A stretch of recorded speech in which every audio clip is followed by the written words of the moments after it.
thunderstorm warning for north central Elbert County, eastern Arapahoe County in northeastern Colorado, eastern Adams County in northeastern Colorado, until 6:00 p.m. At 5:09 p.m. Mountain Daylight Time, a severe thunderstorm was located near Leader, or 30 miles southwest of Fort Morgan, moving southeast at 35 miles an hour.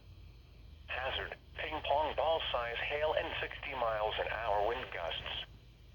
Source, radar indicated. Impact, expects damage to roofs, siding, and trees. People and animals outdoors will be injured. Expect hail damage to roofs, siding, windows, and vehicles. Locations impacted include Bennett, Deer Trail, Cottonwood Valley, Strasburg, Leader, and Byers. Remain alert for a possible tornado. Tornadoes can develop quickly from severe thunderstorms. If you spot a tornado, go at once into the basement or small central room in a sturdy structure. For your protection, move to an interior room on the lowest floor of a building. Heavy rain is occurring with this storm and may lead to flooding.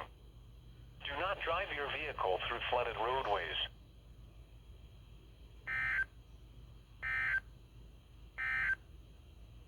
The National Weather Service in Denver has issued